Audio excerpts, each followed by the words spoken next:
During my last PECS placement, the identified issue that the school was managing was anxiety in its students. Anxiety can be presented in different forms, being generalized anxiety disorder, social anxiety, phobias causing high levels of anxiety, and panic disorder. Due to the nature of anxiety, it is difficult to know the exact number of students living with it, as often it's not reported, not noticed, and not dealt with. However, we do know it is a very prevalent issue in Australia, and the number of Australians having a mental or behavioural condition is increasing due to the more people reporting their conditions. The main point here as an educator is you don't need to know the exact figure, you have to be aware that it is more common than you think. The whole school community faces challenges when addressing the issue of anxiety. The main point of criteria that must be determined is identify who is suffering the anxiety, the type of anxiety present, what causes the anxiety, and as a whole school perspective, investigate ways to manage the anxiety presented. There are a number of programs or interventions that were put in place at this school that could help educate and work toward helping students cope with their anxiety. The first one here is the Rock and Water program. The program administered by appropriately qualified in-service teachers, with the main idea being to get the students to understand the concepts of being like a rock, meaning to be strong, be unmoved, deflect other people's negative opinions of them, or to be like water, which is to be open, understanding, and free-flowing. The aim of this program is to develop students a more positive sense of self. This is achieved through developing skills to become stronger when needed and when to keep their cool in high stress, anxiety-producing situations. This point connects with the Australian Student Wellbeing Framework as students learn social, emotional skills, as well as resilience and protective behaviours. The school also offered other programs that are independent and run by the staff whose main focus is their students' well-being. One program was the Gardening Club.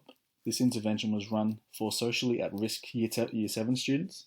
Year 9 students were selected to buddy up with the younger peers, socialise with each other over gardening. For authenticity, the students were unaware of the reasons why they were participants.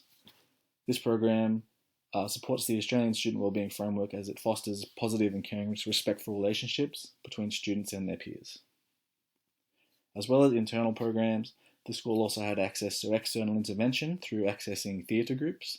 These groups may visit the school 1 to 2 times a year, are better suited for larger audiences such as a year cohort.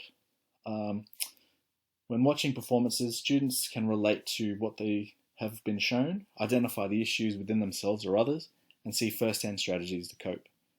This type of intervention helps support the Australian Student Wellbeing Framework by building links between school and organisations to assist in supporting students and vulnerable groups.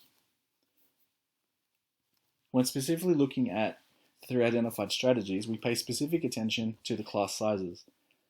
The Rock and Water program, due to the activities involved, is more suited to a standard class size. It could also be used in general teaching to meet other outcomes, which involve key themes such as self-awareness and building resilience.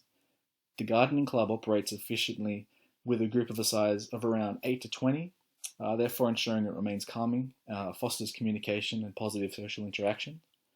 And the theatre group, as stated previously, can effectively convey key messages to a large audience quickly. Without accurate data to analyse, how do teachers know what is working and what's not? So this is done through knowing your students and how they learn, observation, self-reflection, and making adjustments. Knowing your students and how they learn is potentially the most important aspect here, as it allows you to analyse and identify adverse behaviours to result in intervention, while the program running, observation and self-reflection can be used to see what is not working and allow the observer to make suitable adjustments when necessary. The well-being of students is key to the holistic education and is the responsibility of the welfare team to consistently review, reflect, and make adjustments. These positive changes should be shared amongst other staff members. This fosters student information sharing, which in turn provides more staff members more information about more students, where adjustments can be made accordingly.